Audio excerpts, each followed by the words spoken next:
Saludos amigos, bienvenidos. Les habla Gabriel Andrade. Yo estoy aquí en Dubái y en Alicante, España, está Joaquín Riera. Él es escritor de los temas del antiguo cristianismo. Yo no sabía que también eres escritor sobre temas de la Guerra Civil Española. Quizás sobre eso podamos hablar en un futuro.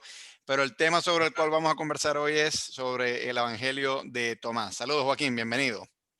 Saludos, Gabriel, muchas gracias. Un placer estar contigo. Bueno, y te invito a conversar porque eres el autor de este libro que se llama El Jesús y la historia, que se llama Un acercamiento a través del Evangelio de Tomás, y su autor, Joaquín Riera. Bueno, cuéntame, ¿qué es el Evangelio de Tomás y por qué es tan importante ese texto? A ver, el Evangelio de Tomás se le llama Evangelio, incluso se ha intentado atribuirle la categoría de quinto Evangelio, pero realmente no tiene la forma prototípica de un Evangelio. Es un texto que fue rescatado porque los padres de la Iglesia ya lo citaban aproximadamente en el siglo III, ya lo citaban, pero se había perdido este texto. Se consideraba apócrifo, se consideraba herético porque parecía que contravenía lo que vino a ser el canon de la Iglesia. Y este texto estuvo perdido hasta que por casualidad, sobre final de la Segunda Guerra Mundial, hacia 1945, en Egipto, según se cuenta, lo cuenta Robinson, que estudió mucho los evangelios estos que quedaron fuera del canon, dice que unos campesinos que estaban buscando estiércol en una cueva, pues encontraron unas vasijas y dentro de ellas había un conjunto de libros de papiro forrados con cuero, y entre ellos se encontraba, dentro de esos tratados, que muchos de ellos realmente sí que eran gnósticos, aunque ese término no esté delimitado claramente el significado, y dentro de ellos, en uno de los códices, estaba este texto, el Evangelio según Tomás, que es lo que el título realmente está en la parte final, en la suscriptio que se llama, porque el primer dicho es como: estas son las palabras secretas que Jesús comunicó a Dídimo Judas, que es como Judas el mellizo. La cuestión es: ¿por qué es importante este texto y por qué provocó controversias? Muchas veces la propia Iglesia fue la que no le interesó que se convirtiera en el quinto evangelio, porque muestra, al menos desde el punto de vista literario, de las formas literarias, un estadio de la tradición de Jesús en el cual solo se recopilaban, como ocurría en otras latitudes más orientales, los dichos que había pronunciado Jesús y que eran memorables por tratarse de un sabio quien los había pronunciado. Entonces aquí no encontramos una historia lineal o cronológica de Jesús, sino palabra. Estas son las palabras que Jesús dijo, y así se introducen una serie de dichos, se han delimitado en 114, que se inicia con: Jesús dijo esto o dijo lo otro. Y en esos dichos, la trascendencia que me preguntaban es que, como te he dicho, no tiene una narración cronológica, no se hace ninguna referencia a la muerte de Jesús y, por tanto, tampoco a que tuviera un significado salvífico, que es la médula del dogma cristiano a partir de Pablo de Tarso, y sobre todo después de Pablo de Tarso, pero él fue el que abrió el camino para que se interpretase, ¿no?, que Jesús había venido y tenía una misión, había venido al mundo con una misión que era redimirlo del pecado. Pues bueno, en este evangelio, que más que evangelio tenemos que llamarlo una colección de dichos, porque es lo que es realmente, no se cita nada que tenga que ver con esto, la muerte de Jesús. Indirectamente se puede aludir a ella, y hay algunos dichos que hablan del sufrimiento, de tomar su cruz y seguirme, pero en ningún momento se habla de que Jesús fuera ejecutado y que tuviera su muerte ningún significado. Tampoco se habla de su infancia, y tampoco se habla de ningún episodio que se reproduzca en los evangelios canónicos, más allá de dichos que sí que nos dejan ver, traslucir, sí que dan a entender que Jesús se rebeló de alguna manera contra el templo, porque el dicho del templo sale, y también nos hace pensar que la redacción fue posterior a la destrucción del templo, realmente, de este evangelio, aunque hay varios estratos en él que es muy difícil delimitarlos, pero en este sentido, este dicho concretamente, sí que podemos decir que parece que es posterior a la destrucción del templo de Jerusalén. Por lo tanto, este evangelio sería, o colección de dichos, sería de finales del siglo I.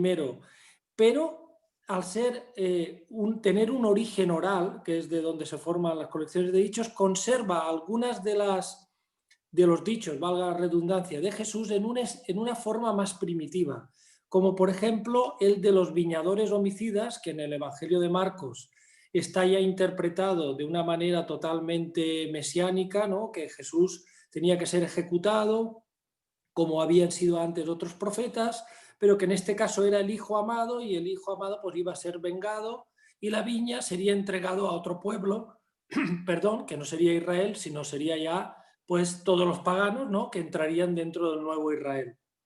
Pues bien, en el dicho que reproduce esta narración de los viñadores homicidas, vemos que ahí lo que se está narrando es una situación que se podía dar en la Palestina del siglo I, donde los terratenientes, que cada vez eran más y oprimían a unos campesinos que habían perdido la propiedad de sus pequeñas parcelas de tierra, oprimían a los trabajadores de una manera tan fuerte que la única manera de conmover a esa élite era a través de este dicho que originalmente lo que decía es que un señor muy rico que tenía una viña la arrendó a unos viñadores, pero por lo que sea estos viñadores estaban descontentos, les envió a alguien para recibir parte del fruto, lo golpearon, el señor pensó que se habían equivocado, les envió a otro, en este caso solo hay 3 enviados.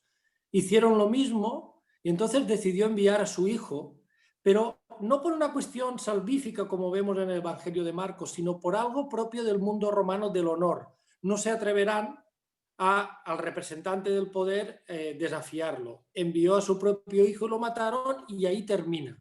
Termina de esa manera, quedando abierto la violencia. ¿Qué sentido tiene? ¿Es justo que los campesinos se hayan rebelado contra un señor que los explota porque les pide una renta elevada, incluso cuando hay malas cosechas? Está bien que se venguen, pero ¿de qué les va a servir? Van a perder realmente el derecho de usufructuar, de trabajar la tierra, y además seguramente morirán, pero queda abierto, es decir, no hay una conclusión. Igual que en la parábola del sembrador, tampoco hay ninguna interpretación como la vemos ya en el Evangelio de Marcos, que es el primero de todos. Por todo esto, y porque algunos dichos, como digo, se conservan en una versión más primitiva, es tan importante este Evangelio que, no obstante, la Iglesia no lo ha querido incluir a posteriori, ¿no? Cuando a partir de su descubrimiento dentro del canon, y lo ha despreciado como que tiene muchos dichos, y eso es cierto, gnósticos, que hablan, pues bueno, más o menos resumiendo, se parecen mucho en cierta manera a la religión hinduista, religiones orientales, de que realmente el mundo en el que vivimos, esto Pablo también tiene contactos con el gnosticismo, ¿no? Es una proyección donde la maldad está presente, y que la sabiduría está en descubrir el origen divino que reside en cada uno de nosotros. Y para lo cual no es necesario tener intermediarios ni instituciones como la Iglesia, sino que con esos dichos secretos, pero que al final llegaban cada vez a más adeptos, se puede llegar a la liberación en la vida, renunciando a, pues, la materialidad, ¿no? Incluso las relaciones sexuales en el sentido de la procreación, porque lo único que engendra son problemas, y limitándonos, como viene a decir en uno de los dichos, a ser transeúntes por el mundo, como ese dicho hinduista que apareció, creo, grabado en una, no sé, una mezquita, creo, de una zona de la India, que decía que este mundo es un puente, no construyes una casa sobre él, sino crúzalo. No dice que uno se suicide o abandone la existencia porque no es un lugar para vivir, sino simplemente que discurras por él sin darle importancia a las cosas materiales. Y de hecho, este evangelio se supone, el que se recuperó por estos campesinos musulmanes, se supone que pertenecía a una biblioteca, estos manuscritos, estos códices, mejor dicho, de San Pacomio, en una zona de Egipto donde había, en la época en que apareció el monaquismo, que lo habían adaptado, ese evangelio que originalmente seguramente apareció en Siria, lo habían adaptado a las necesidades monásticas, que también transmite tradiciones de Jesús, pero está filtrado y ese filtro es el que ha hecho que la Iglesia diga, no, este evangelio no nos sirve porque esto no es un propio evangelio, porque no se habla de lo que realmente sabemos que le interesa a la Iglesia, que es lo que hemos empezado hablando de eso, que Jesús vino para morir y limpiar los pecados, cuando en este evangelio No hay nada de Jesús eso. vino, nada de eso. Sí, no, y si no se habla de la crucifixión, mucho menos de la resurrección. Porque si uno lee los cuatro canónicos, el tema de la muerte y resurrección es el eje, pero aquí no se menciona nada de eso, salvo que en lo que tú mencionas de, bueno, quizás alguna ilusión con esto de la parábola de la viña, pero que aquí en este evangelio se le da un giro distinto. Yo lo estuve leyendo y te digo, para mí, no sé si compartirás mi opinión, pero quisiera que me comentaras sobre esto. El dicho que realmente resume toda esta tendencia que tú llamas gnóstica es el dicho 3, y lo voy a leer. Dice, dijo Jesús, si aquellos que os guían os dijeren, ved, el reino está en el cielo, entonces las aves del cielo les tomarán la delantera. Y si les dicen, está en el mar, entonces los peces les tomarán la delantera.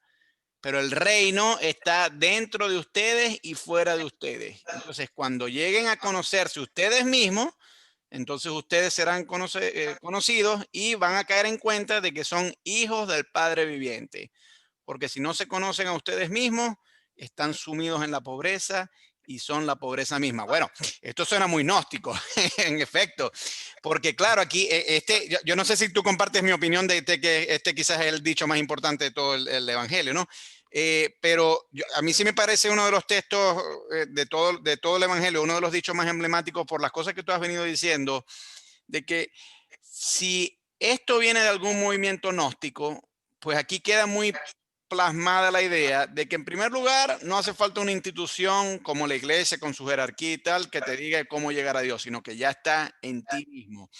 Y claro, los gnósticos tenían una serie de mitos, ¿no? Que hablaban de que había chispas divinas en cada uno de nosotros y que el cuerpo es una prisión del alma, pero que el alma lo que tiene que buscar es salir. Algo muy parecido a lo que tú estás hablando de la religión hindú y tal, el transitar por acá, que realmente lo que tenemos que buscar es el mundo de las ideas platónicas y tal, porque el gnosticismo tiene cierta influencia platónica también.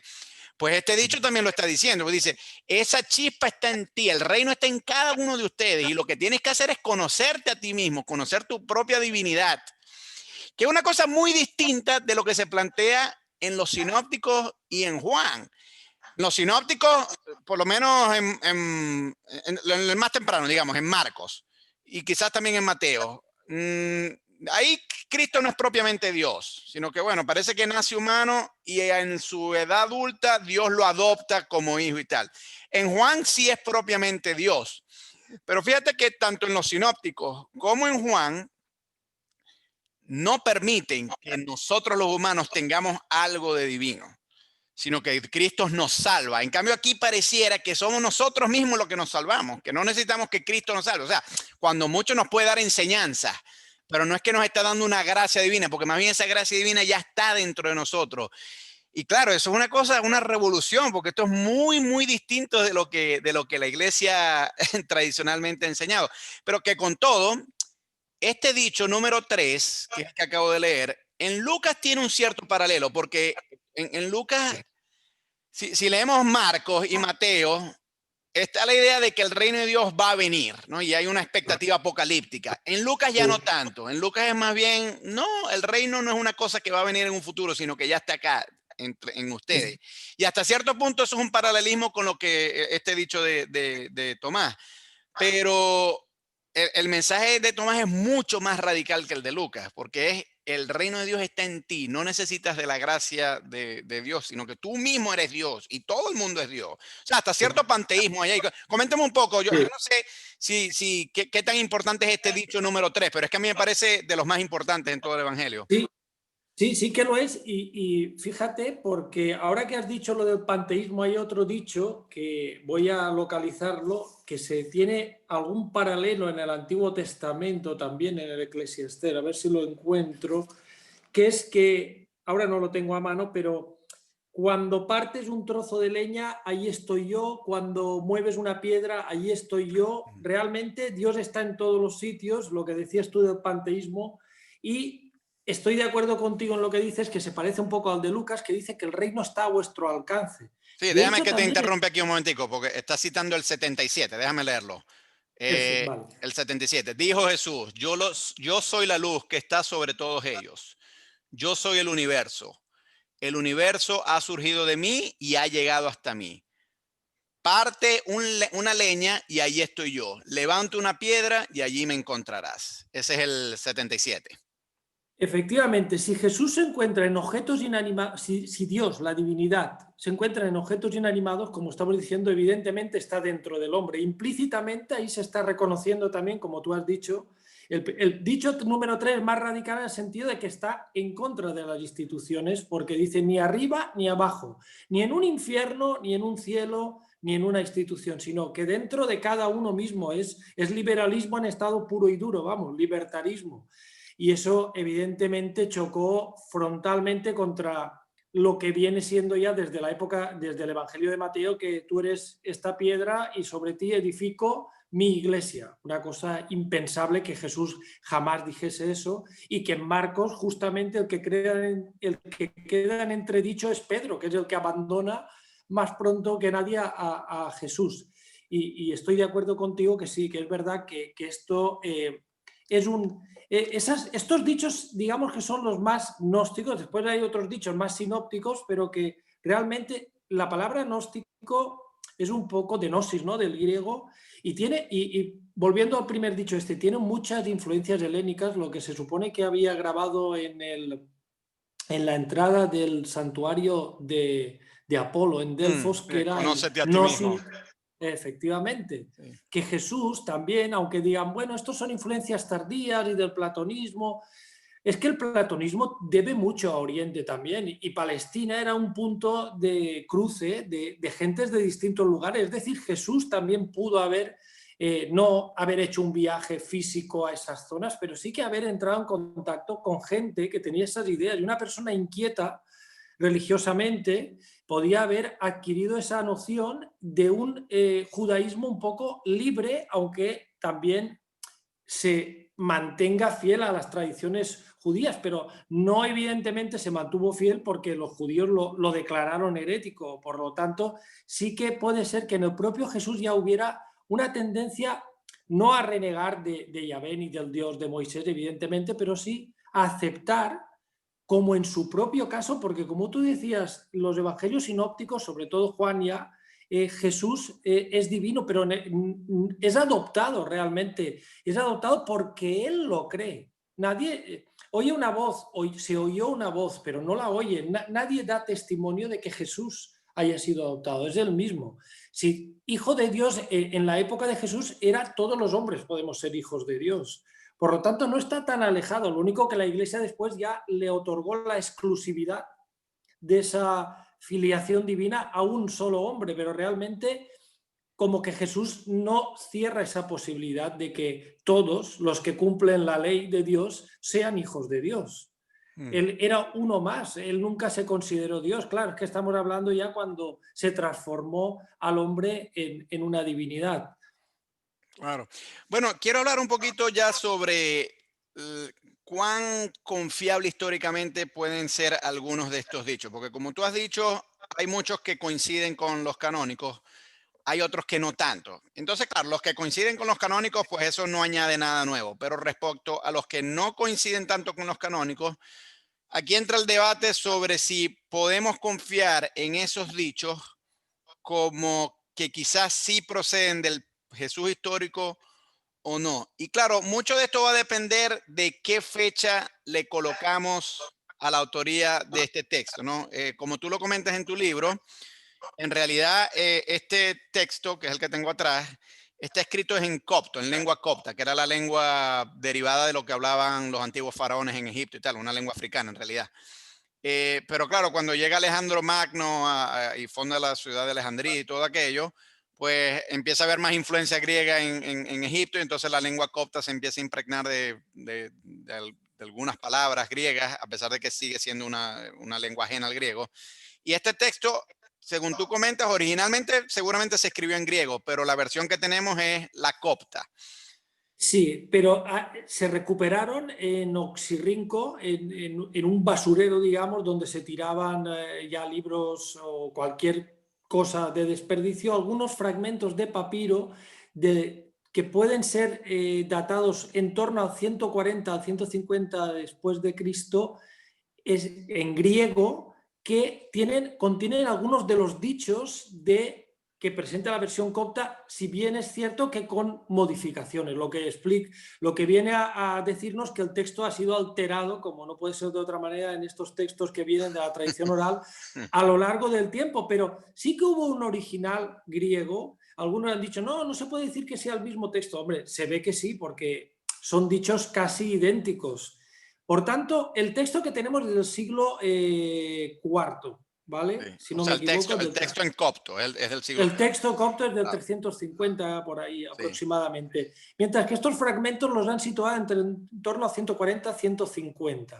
Mm. Por tanto, originalmente, ¿qué antigüedad puede tener como texto escrito? Pues vamos a decir que seguramente es posterior.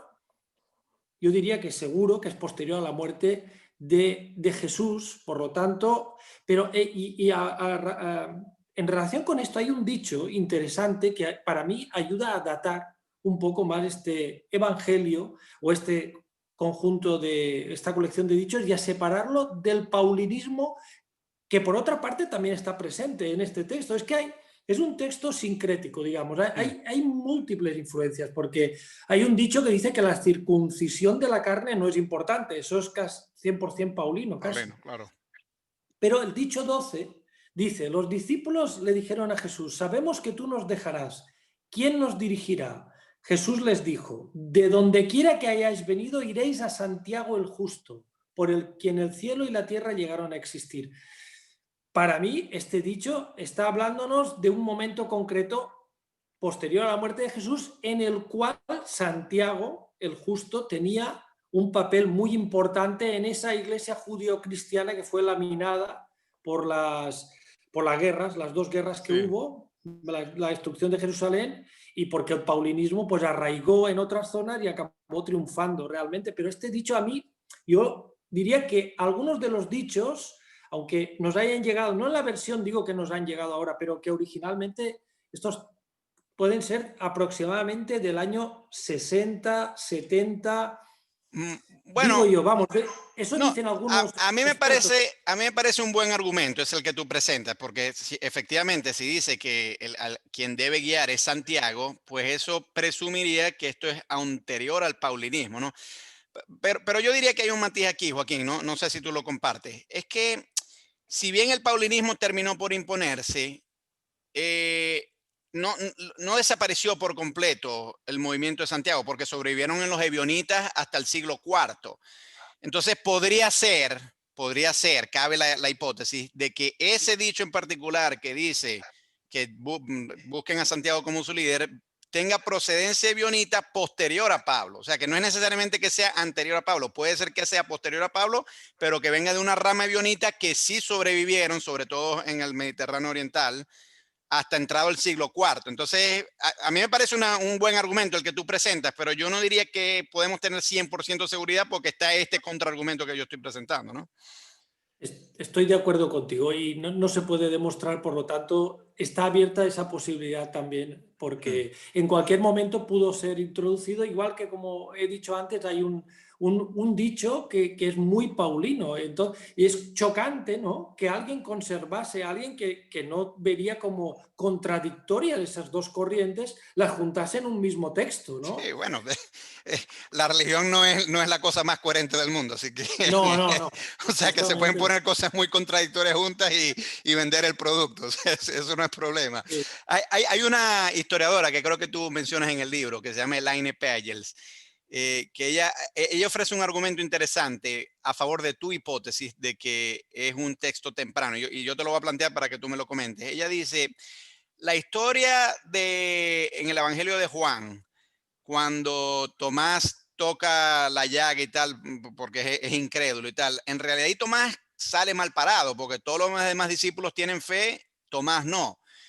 Y ella dice, es posible que esa historia se haya escrito para refutar una versión del Evangelio de Tomás que ya estuviera circulando. Y si lo que Elaine Payel dice es verdad, entonces el Evangelio de Tomás es anterior a Juan. Y digamos que está más cercano del Jesús histórico que el propio Juan, porque digamos que el Evangelio de Juan, según lo que dice Payels, trata de corregir lo que dice Tomás, porque dice, bueno, en el Evangelio de Juan lo que se dice, no, un momentico, Jesús es Dios, pero tú no eres Dios. Tú te puedes salvar siguiendo a Jesús, pero eso no implica que el reino esté dentro de ti, que tú tienes la chispa divina, como lo dice este Evangelio de Tomás que está circulando.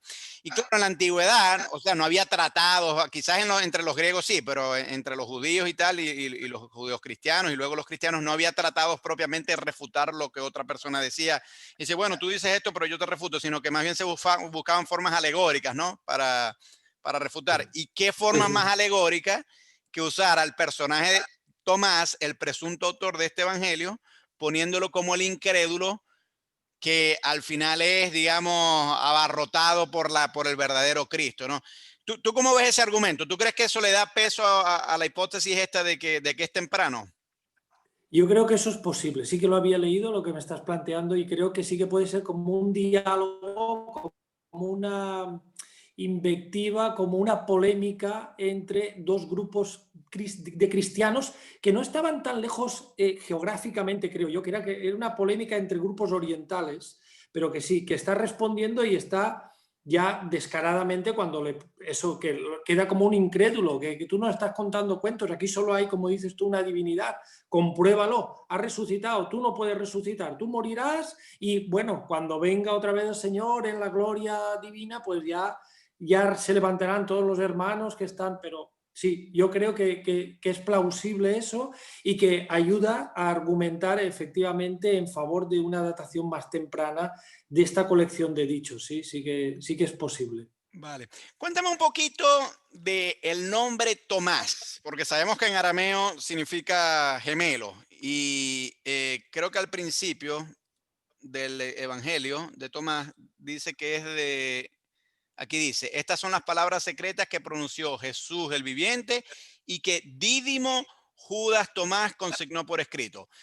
Tú cuentas en tu libro que Tomás significa gemelo en arameo En arameo. y Dídimo significa gemelo en griego también. Griego. O sea que Sí, está, digamos, como repitiendo, ¿no?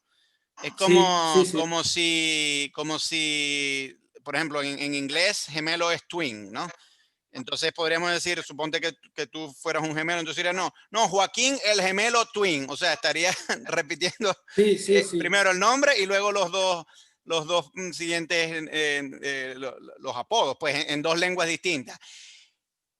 ¿Quién es este gemelo y a cuenta de qué se enfatiza en que es gemelo y se usan esos dos idiomas? Porque es una cosa que a mí me resulta muy misteriosa. Y además de eso, si sabemos que se llamaba Judas, ¿quién pudo ser ese Judas? ¿Es Judas Iscariote? ¿Judas, uno de los hermanos de Jesús?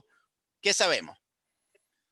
Yo creo que va más por que se diga Tomás Tauma, que es eso, como el gemelo en arameo, demuestra que en este texto y en otro dicho, que es amarás a tu hermano como a ti mismo, en vez de como a ti mismo, como a la niña de tus ojos, es una expresión aramea 100%. Entonces, la palabra esta que el escriba que estuvo copiando eso, él no conocía el significado, pensaba que Tomás era un nombre propio o algo, porque si no, no tiene sentido repetir dos veces lo mismo. Hmm.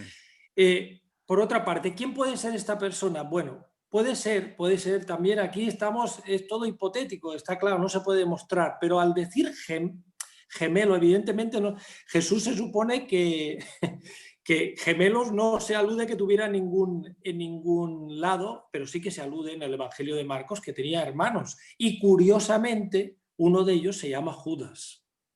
¿Por qué podía llamarse, si fuese este el gemelo? Porque tuviese un parecido físico razonable con Jesús, como hay hermanos que sin ser gemelos o mellizos se parecen.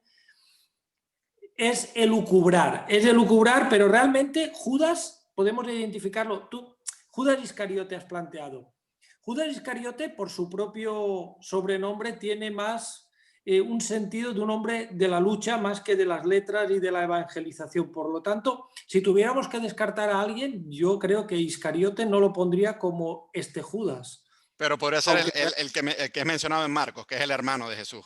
sí, yo diría, vamos, y quien se lo atribuyó, eso es otra cosa, quien se lo atribuyó a esa figura que estuvo, parece, relacionada para el cristianismo siriaco, fue muy importante este Judas, Hmm, ¿vale? Judas Tomás. sí. Y parece que también pudo haber viajado a la India, es decir, que tiene todo sentido en el, al sentido si pensamos este aspecto orientalizante que tiene el Evangelio de Tomás. Pero ¿de quién fue ese Judas? Pues bueno, yo digo que podría haber sido, pero no se puede demostrar, un hermano de Jesús. Podría haber sido, porque también se cita otro nombre de otro hermano en este texto. Entonces también... Sí, pero sabes que lo curioso aquí, Joaquín, es que si asumimos que este Judas es el hermano de Jesús y a su vez se le llama Dídimo o Tomás, es decir, gemelo, entonces cabe la pregunta, bueno, este Judas, que es hermano de Jesús, es gemelo a la vez. Y entonces aquí cabe la pregunta, ¿quién es su hermano gemelo? ¿Es otro hermano que no se menciona? Por Sí. ejemplo, Simón, que creo que es uno de los que se menciona en el texto de Marcos, o el propio Jesús, ¿no? Y tú mencionas esto del viaje a la India, creo que eso viene de un texto apócrifo que creo que se llama Los Hechos de Tomás. Sí. Si mal no recuerdo, me puedes corregir aquí porque creo que no estoy 100% seguro, pero si mal no recuerdo, en ese texto de los Hechos de Tomás sí se dice explícitamente que el Tomás que fue a la India es el hermano gemelo de Jesús. Entonces, claro, aquí uno empieza a jugar, bueno, hay una tradición que decía que Jesús tenía un hermano o no. Los Hechos de Tomás sí dicen, creo que sí dicen Sí, sí, sí, explícitamente que sí, sí, sí, que ese Tomás que fue a la India sí. era hermano de hermano gemelo de Jesús, ¿no? Y claro, la gran pregunta aquí es, bueno, ¿qué tan, qué tan temprana es esta tradición? ¿No? ¿Qué tan cercana es al Jesús histórico? Ahí ya nos vamos, yo creo que es tardía ya por eso ese texto que estás citando no le podemos dar credibilidad plena porque ya estamos hablando, yo creo que del siglo segundo, Mm, no, posterior incluso creo sí. que es ya, y entonces esa atribución es un poco para legitimar esa evangelización o ese grupo cristiano. ¿Qué figura tenemos para justificarnos? Pues vamos a decir que era hermano gemelo, pero en ningún otro sitio se da a entender que Jesús pudiera... Que tuviera hermanos, sí, pero... O que este señor, que se llama Judas el Gemelo, podía ser que fuera que uno de los seguidores de Jesús que tenía otro hermano gemelo y que no era frecuente a lo mejor, o como la mortalidad infantil era tan elevada, pocos gemelos sobrevivirían los dos, digamos, por poner alguna explicación. Y por ese hecho significativo, este señor que sí que conserva su gemelo, pues bueno, le llamamos así, que después esa corriente dijera, no, vamos a decir que que era hermano de Jesús, o vamos a otro punto de interpretación que era gemelo en el alma, digamos. Ujú, Entendió a Jesús de tal manera que era mm, un hermano del alma, no físicamente, sino en el sentido espiritual. mm, Él representaba lo que Jesús, igual que María Magdalena, según mm. otras tradiciones, llegó a un entendimiento, a una comprensión del mensaje de Jesús y de la persona de Jesús que no fue accesible para otros, que en el Evangelio de Marcos se remarca eso, aunque sea en sentido cristológico y mesiánico, que no se enteran de nada en todo el rato. Y en este sentido diríamos, no, este gemelo era gemelo, pero no en la carne, sino en el Mm. espíritu. Podría ir por ahí también. Bueno, a mí eso me parece bastante razonable, porque además si este evangelio tiene un cierto barniz gnóstico, pues a los gnósticos les gustaba mucho jugar con estas alegorías de usar, por ejemplo, los parentescos como una forma de expresar eso que tú estás diciendo. O sea, no es que son realmente hermanos de carne y sangre, sino más bien hermanos de espíritu, en el sentido de que captó muy bien las ideas o el alma del otro. Porque lo mismo ocurre con esto de María Magdalena, ya que lo mencionas. Tú sabes que el Evangelio de Felipe eh, es fragmentario, pero hay un episodio famoso donde dice, y Jesús la besaba y hay un hueco en el papiro, pero mucha gente dice, seguramente quiso decir en los labios. Y claro, si uno lee eso literalmente, decir, ah, ahí está, Jesús era esposo de María Magdalena y se confirma lo que se decía en el Código Da Vinci y tal. Pero no, no es eso. El beso más bien lo que representa es la conexión del mensaje, o sea, de que María Magdalena fue la que realmente entendió lo que Jesús quería decir, mientras que el resto de los discípulos no tanto, ¿no? Porque a los gnósticos les gustaba mucho jugar con estas imágenes. Entonces, claro, como tú bien dices, a lo mejor eso de decir que es gemelo no quiere decir que realmente vengan de una misma madre y que nacieron un mismo parto, sino que más bien están, digamos, en sintonía con el mensaje, es lo que podría ser, Sí, ¿no? Claro, sí, sí, sí, sí. sí. Eh, Joaquín, hay otra cosa que te quería comentar. Entonces, tú defiendes en el libro que probablemente el Evangelio de Tomás está relativamente cerca del Jesús histórico, ¿no? Un estadio de ese Un estadio, evangelio, un no, estadio. no el que nos ha llegado, evidentemente, sí, Claro, pero pero hay dichos como por ejemplo este de sí, Santiago que hace presumir sí, que digamos, que ese estrato por lo menos es bastante temprano y sí. cuanto más temprano es, más próximo es al Jesús histórico y eso aumenta la probabilidad de que algunos dichos quizás sí sean auténticos, ¿no? Ahora, de la otra parte, hay quien dice, bueno, no, pero hay muchos otros dichos que son mucho más tardíos. Y claro, una cosa no invalida a la otra porque no son mutuamente excluyentes, porque si el texto tiene varios estratos, pues algunos pueden ser tardíos y otros pueden ser más tempranos. Pero un argumento que siempre yo he escuchado de especialistas para invocar que este evangelio es más tardío de lo que especialistas como tú suponen, es que aquí hay una escatología muy, digamos, que no es la expectativa apocalíptica que sabemos que tenía el Jesús original. O sea, aquí no se habla del fin del mundo, aquí no se Ujú. habla de la venida del apocalipsis, ni del Hijo del Hombre, ni de cataclismos, ni de nada de eso. Y nosotros sabemos que Jesús sí anunció estas cosas y que estas cosas no se cumplieron y que quizás por vergüenza o por desilusión o por otras cosas, con el paso del tiempo la iglesia pues le quiso echar arena a eso y dice, no, no, ya olvídense de esas predicciones apocalípticas, vamos digamos a espiritualizar más el mensaje y a decir, bueno, cuando se habla del fin del mundo de una forma más alegórica, eso no es que realmente va a ocurrir así, el fin del mundo no está a la vuelta de la esquina, para eso falta mucho. Entonces, yo te quiero preguntar, ¿eso es un argumento válido para decir que no, que el Evangelio de Tomás no es tan temprano como tú supones, sino más bien es bastante más tardío, la ausencia de temas apocalípticos?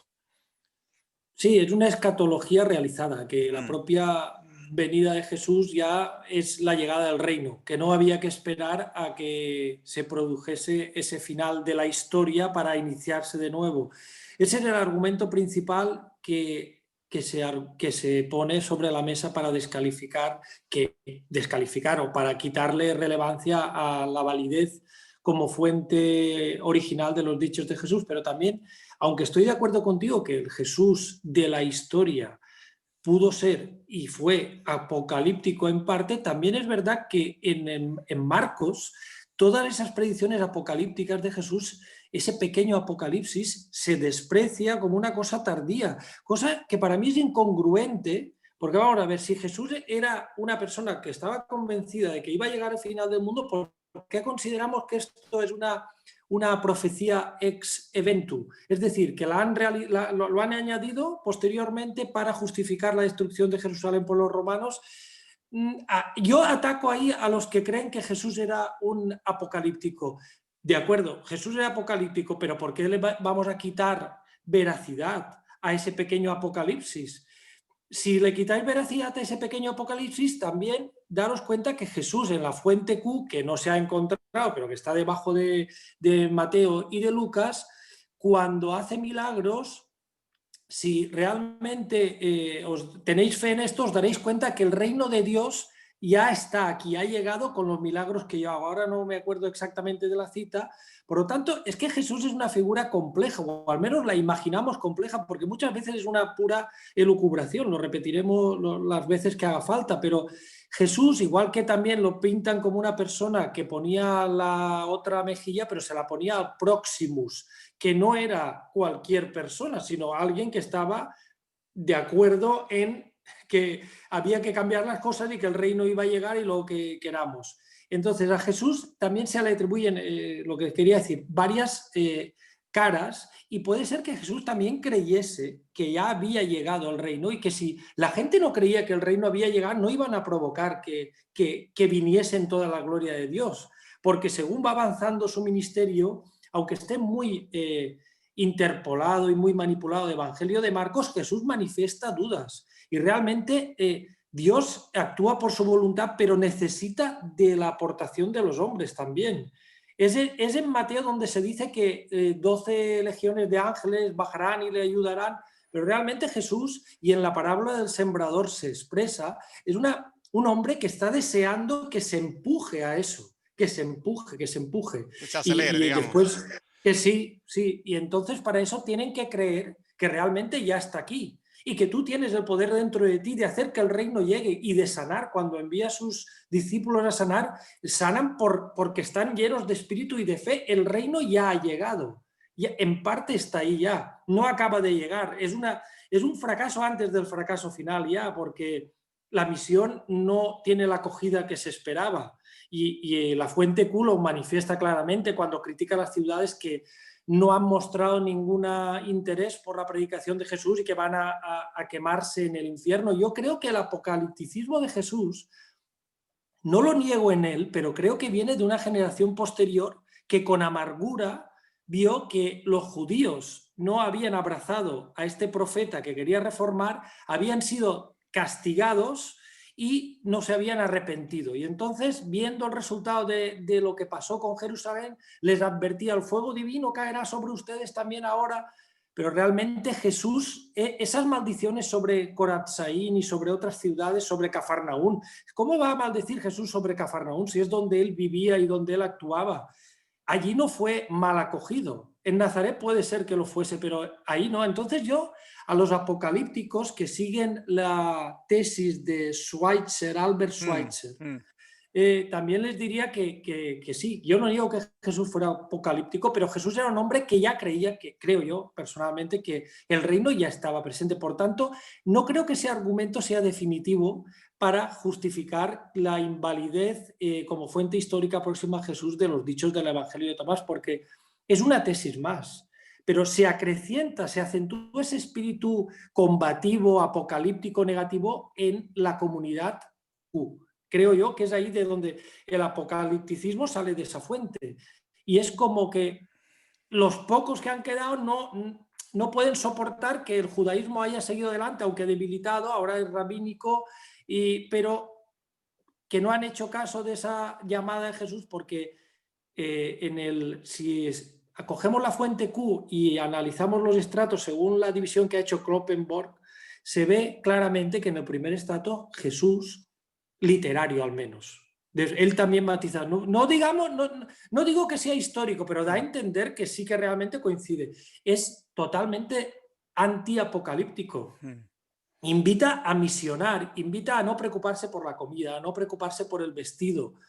No está maldiciendo a nadie. Entrad en una casa y si os reciben, pues será señal de que ha llegado el reino a ellos. Si no, salid y sacudid, pero no maldecid contra la ciudad, no va a caer fuego sobre ella. Eso no se ve en ese estrato. Si damos credibilidad a esas tesis de otros estudiosos, respetados también, tendríamos que decir, bueno, Jesús, no sé yo si era ese apocalíptico loco que estáis diciendo.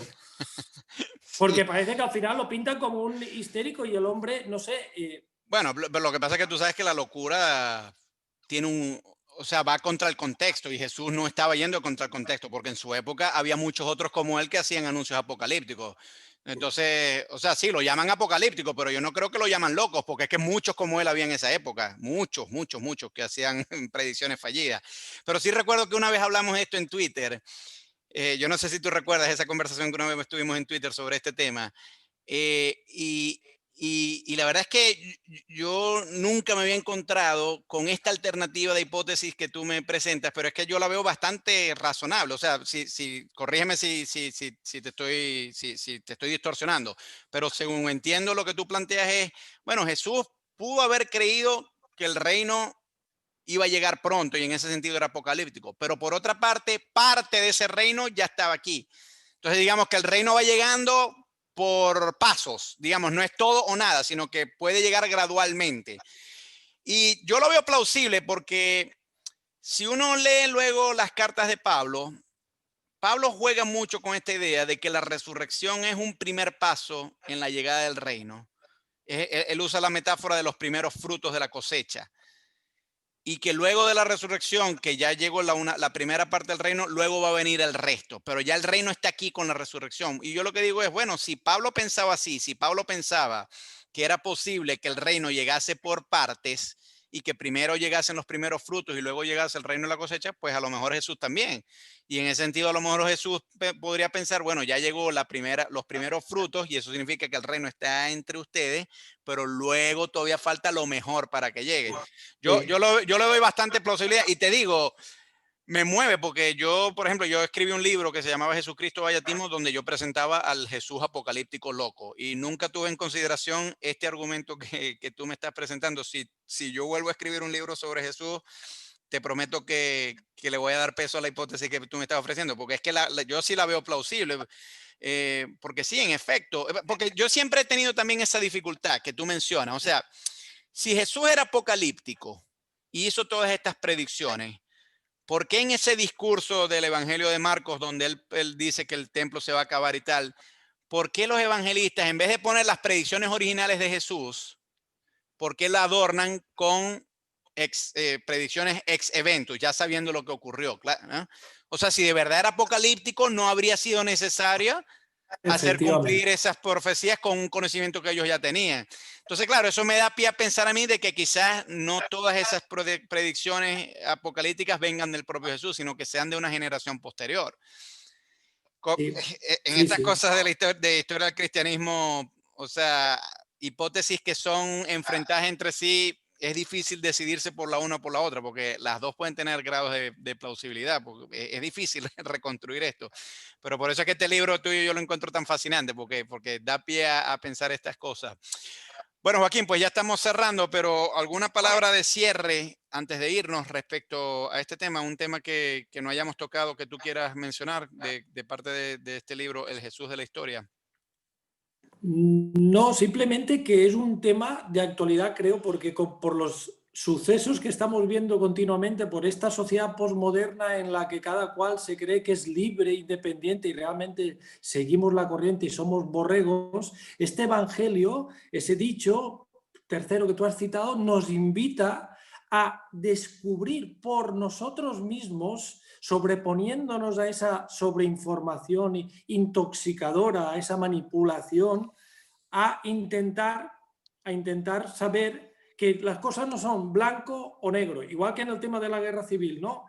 Igual que evidentemente hay cosas que no se pueden cuestionar, que son así, pero que este evangelio nos abre un poco las miras de unos hombres que nos creemos y unas mujeres, para ser inclusivos, que nos creemos que estamos en la cima de la sabiduría, que está todo controlado, las instituciones son perfectas, y después resulta que ocurren cosas que sacuden al mundo entero y es porque estamos viviendo en un sueño, ¿no? En la realidad fingida de la que habla el Evangelio de Tomás y el hinduismo, en Maya, en Matrix.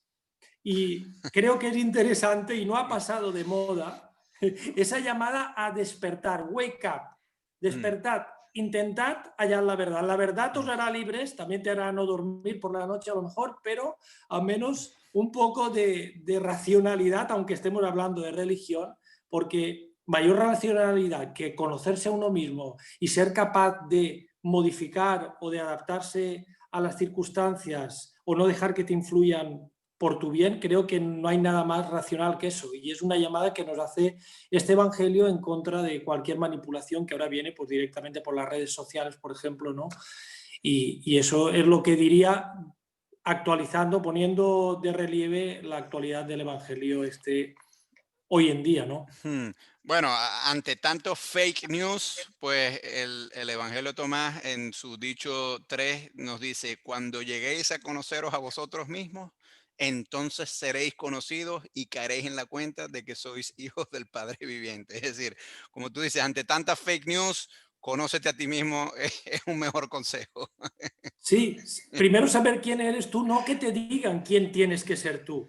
Saber qué es un Sí, patriota para ti mismo, por ejemplo, tomando una palabra, o qué es una persona no machista, no lo que te han enseñado. Hombre, tú razonas, se supone que tenemos la capacidad de raciocinio, yo lo dudo ya que mucha gente la tenga, pero actualmente estamos en una época extraña. Realmente la gente de la Ilustración, si pudieran viajar en el tiempo y vieran dónde estamos, dirían, madre mía, este es el legado que ha quedado de aquello y los hombres del Renacimiento, ¿para qué? En fin. claro.